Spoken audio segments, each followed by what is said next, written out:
ছাত্র শিবিরের নতুন সেক্রেটারি সাদ্দাম। ৭২-এর সংবিধান বাতিলের কোনো প্রয়োজন নেই বলছেন নূর। জানাবো সচিবালয়ে কিভাবে আগুনের সূত্রপাত, বেরিয়ে এলো তদন্তে। দড়ি লাগলে দড়ি নে, খুনি হাসিনার ফাঁসিতে। বৈষম্য বিরোধী শিক্ষার্থীদের উপর হামলা, মোল্লাহাটে থমথমে অবস্থা, অতিরিক্ত পুলিশ সেনাবাহিনী মোতায়েন। এবং সর্বশেষ জানাবো ভারতীয় সীমান্তে পিঠ দেখাবে না বিজিবি, বুক চিতিয়ে লড়বে বলছেন স্বরাষ্ট্র উপদেষ্টা। শুনছিলেন সংবাদ শিরোনাম, এবারে বিস্তারিত। ছাত্র শিবিরের নতুন সেক্রেটারি সাদ্দাম। 2025 সালের জন্য বাংলাদেশ ইসলামী ছাত্র শিবিরের কেন্দ্রীয় সেক্রেটারি জেনারেল হিসেবে মনোনীত হয়েছেন নুরুল ইসলাম সাদ্দাম। এর আগে সংগঠনটির সভাপতি নির্বাচিত হন মোহাম্মদ জাহিদুল ইসলাম। এর আগে নুরুল ইসলাম সাদ্দাম বাংলাদেশ ইসলামী ছাত্র শিবিরের কেন্দ্রীয় দপ্তর সম্পাদকের দায়িত্ব পালন করেন। তিনি খুলনা বিশ্ববিদ্যালয়ের অর্থনীতি বিভাগ থেকে স্নাতক ও স্নাতকোত্তর সম্পন্ন করেন। বর্তমানে ঢাকা বিশ্ববিদ্যালয়ের অধীনে উদ্যোক্তা অর্থনীতিতে পোস্ট গ্রাজুয়েট ডিপ্লোমায় পড়াশোনা করেন। প্রসঙ্গত, আওয়ামী লীগের ১.৫ দশকের স্বৈরাচারী শাসনের অবসানের পর প্রথমবারের মতো রাজধানীর সোহরাওয়ার্দী উদ্যানে প্রকাশ্যে এই সম্মেলনের আয়োজন করে ছাত্র শিবির। সেখানে সারা দেশের সদস্যরা এই সম্মেলনে অংশ নেন। ৭২-এর সংবিধান বাতিলের কোনো প্রয়োজন নেই বলছেন নূর। গণ অধিকার পরিষদের সভাপতি ও ডাকসুর সাবেক ভিপি নুরুল হক নূর বলেছেন, ৭২-এর সংবিধান বাতিলের কোনো প্রয়োজন নেই, তবে সংশোধন করা যেতে পারে। ডাকসুর সাবেক ভিপি নুরুল হক নূর বলেন, বৃহত্তর স্বার্থে সকল ব্যবধান ভুলে গণ অধিকার পরিষদকে এক করা হয়েছে। দু একজন এর বাইরে থাকতে পারে। তিনি আশা করেন সময়ের সঙ্গে সঙ্গে এরা সবাই যুক্ত হবেন। ৭২-এর সংবিধান বাতিলের কোনো প্রয়োজন নেই উল্লেখ করে নূর বলেন, বিভিন্ন সময় সংবিধান ১৭ বার সংশোধন করা হয়েছে। এটা বাতিলের প্রয়োজন নেই, বরং সবার সাথে আলোচনা করে সংশোধন করা যায়। এ সময় ৭১-এর মুক্তিযুদ্ধ নিয়ে তিনি বলেন, জাতি একবারই স্বাধীন হয়। ৭১-এর সাথে ২৪-এর তুলনা চলে না। কোটা আন্দোলন ও জুলাই আন্দোলনে আহত সবাইকে সরকারের সার্বিক সহযোগিতা করতে হবে। তিনি আরো বলেন, গণহত্যার বিচারে শেখ হাসিনা সহ অভিযুক্তদের সর্বোচ্চ শাস্তি দিতে হবে। তাদের বিচার নিশ্চিত না হলে আগামীতে আরো গণহত্যা ঘটবে। ফ্যাসিস্ট সরকারের আবির্ভাব হবে। শুধু নির্বাচন হলে সমস্যার সমাধান হবে না, তার আগে হাসিনার বিচার ও সংস্কার হতে হবে।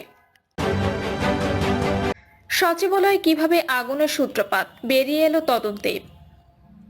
সচিবালয়ে অগ্নিকাণ্ডের ঘটনায় কোনো ধরনের নাশকতার প্রমাণ মেলেনি। বৈদ্যুতিক লুজ কানেকশনের কারণে অগ্নিকাণ্ডের সূত্রপাত হয়েছে। অগ্নিকাণ্ডের ঘটনায় গঠিত উচ্চ পর্যায়ের তদন্ত কমিটির প্রাথমিক রিপোর্টে এটি উঠে এসেছে। সন্ধ্যায় রাষ্ট্রীয় অতিথি ভবন যমুনার সামনে অনুষ্ঠিত এক প্রেস ব্রিফিং এ তদন্ত কমিটির অন্যতম সদস্য বুয়েটের অধ্যাপক ডক্টর মাকসুদ হেলালি এ তথ্য জানান। তিনি বলেন, প্রধান উপদেষ্টার কাছে প্রাথমিক তদন্ত প্রতিবেদন দাখিল করা হয়েছে। তার সঙ্গে প্রাথমিক তদন্ত কমিটির রিপোর্ট নিয়ে প্রায় ১ ঘন্টা বিস্তারিত আলোচনা হয়েছে। তিনি জানান, প্রধান উপদেষ্টা বিশেষজ্ঞ দলের কাছে বিভিন্ন বিষয়ে খুঁটিনাটি জানতে চান এবং ভবিষ্যতে করণীয় সম্পর্কে প্রয়োজনীয় দিক নির্দেশনা প্রদান করেন। তিনি আরো বলেন, আগুনের সোর্স একটাই, তবে টানেলের কারণে অন্যদিকে গিয়েছে। ফলে ৬ তলে শেষ না করে ৭ তলায় আগুন নেভানো সম্ভব ছিল না। বাইরে থেকে ২ জায়গায় আগুন মনে হলেও এটা আসলে ইন্টারকানেক্টেড বলে এমন হয়েছে। বাংলাদেশ সেনাবাহিনীর বিস্ফোরক বিশেষজ্ঞ ব্রিগেডিয়ার জেনারেল মাহবুবুর রাসেল বলেন, ডগ স্কোয়াড সহ বিভিন্নভাবে আমরা পরীক্ষা নিরীক্ষা করেছি। কোনো ধরনের বিস্ফোরকের আলামত আমরা সচিবালয়ে পাইনি।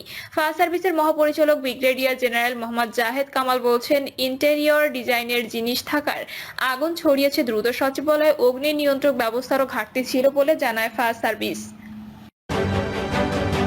দড়ি লাগলে দড়ি নিয়ে, খুনি হাসিনার ফাঁসিতে। বৈষম্য বিরোধী ছাত্র আন্দোলনের আহ্বানে মার্চ ফর ইউনিটিকে কেন্দ্র করে মিছিল স্লোগানে উত্তাল হয়েছে রাজধানীর কেন্দ্রীয় শহীদ মিনার। বিকাল ৩টার দিকে শহীদ মিনার এলাকায় স্লোগান ওঠে, শেখ হাসিনার ফাঁসি চাই। এ সময় নেতাকর্মীরা স্লোগানে শেখ হাসিনা ও জুলাই আগস্টের গণহত্যা জড়িতদের ফাঁসির দাবি জানান। এর আগে সমাবেশকে কেন্দ্র করে সকাল থেকে মিছিল নিয়ে শহীদ মিনারে জড়ো হতে থাকেন নেতাকর্মীরা। এ সময় ফাঁসি ফাঁসি ফাঁসি চাই, খুনি হাসিনার ফাঁসি চাই, আমার ভাই কবরে, খুনি কেন বাহিরে, দিল্লি না ঢাকা, ঢাকা ঢাকা, আবু সাহিদ মুগ্ধ, শেখ হয়নি যুদ্ধ, ভারতীয় আগ্রাসন নিপাত যাক, গোলামি না আজাদি, আজাদি আজাদি, জালো রে জালো, আগুন জালো, ভারতীয় আগ্রাসন রুখে দাও জনগণ, দালালি না রাজপথ, রাজপথ রাজপথ প্রভৃতি স্লোগান দিতে শোনা যায় বিক্ষোভকারীদের। বক্তারা বলেন, শহীদদের রক্তের দাগ এখনো শুকায়নি। এর মধ্যে স্বৈরাচারকে পুনর্বাসনের চেষ্টা করে যাচ্ছেন কেউ কেউ। যখনই আমরা চিরতরে দেশ থেকে ফ্যাসিবাদ মুক্ত করতে চাই, তখনই সুশীল বেশে কিছু ব্যক্তি ও দল বিরোধিতায় নেমে যায়। আমরা প্রয়োজন তাদেরও প্রতিহত করব। দেশের বিভিন্ন স্থান থেকে আসা নেতাকর্মীদের শহীদ মিনারের আশপাশে অবস্থান নিতে দেখা গেছে। সামনের দিকে চেয়ার বিছিয়ে শহীদ মিনার সামনে অনেক বিপ্লবীদের অবস্থান করতে দেখা যায়। অনেকের মাথায় দেশের পতাকা বাঁধা রয়েছে। এছাড়াও চট্টগ্রাম, নাটোর, পঞ্চগড়, সিরাজগঞ্জ সহ বিভিন্ন জেলা থেকে আসা ছাত্র জনতাও সকাল থেকে শহীদ মিনার ও ঢাকা বিশ্ববিদ্যালয় এলাকায় অবস্থান নেন এবং পর্যায়ক্রমে তারা মিছিল নিয়ে শহীদ মিনারে আসতে থাকেন। ভোরে সিলেট থেকে এসেছেন শিক্ষার্থীরা। তারা সকাল থেকে বিশ্ববিদ্যালয় এলাকায় অবস্থান নিয়েছেন। শিক্ষার্থীরা বলেন, আমরা চাই না বিপ্লব ব্যর্থ হয়ে যাক। আমরা চাই বিপ্লব যেন আগামী স্বপ্নের দেশ গড়তে ভূমিকা রাখে। এ সময় তারা ফ্যাসিবাদ বিরোধী শপথে বাংলাদেশের মানুষকে ঐক্যবদ্ধ হওয়ার আহ্বান জানান। প্রসঙ্গত, বৈষম্য বিরোধী ছাত্র আন্দোলনের পর থেকে আজ শহীদ মিনারে স্বাধীনতার ঘোষণাপত্র পাঠ করার কথা ছিল। পরে অন্তর্বর্তী সরকার এই ঘোষণাপত্র পাঠ করবে জানালে ঘোষণাপত্র পাঠ হবে কিনা তা নিয়ে বিভ্রান্তি শুরু হয়। সোমবার রাতে 1:45টার দিকে বাংলা মোটরের নিজেদের কার্যালয়ে সংবাদ সম্মেলন করে বৈষম্য বিরোধী ছাত্র আন্দোলন। সেখানে বলা হয়, মঙ্গলবার বিকেল 3টায় কেন্দ্রীয় শহীদ মিনারে মার্চ ফর ইউনিটি কর্মসূচি পালন করা হবে।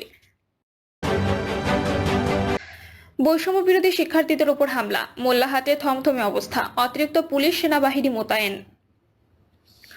বাগেরহাটের মোল্লাহাটে বৈষম্য বিরোধী ছাত্র আন্দোলনের অংশ নেওয়া শিক্ষার্থীদের উপর হামলার পর এলাকায় থমথমে অবস্থা বিরাজ করছে। হামলার ঘটনায় আহত শিক্ষার্থীদের চিকিৎসা চলছে এবং হামলাকারীদের গ্রেপ্তারে আইন শৃঙ্খলা বাহিনী অভিযান শুরু করেছে।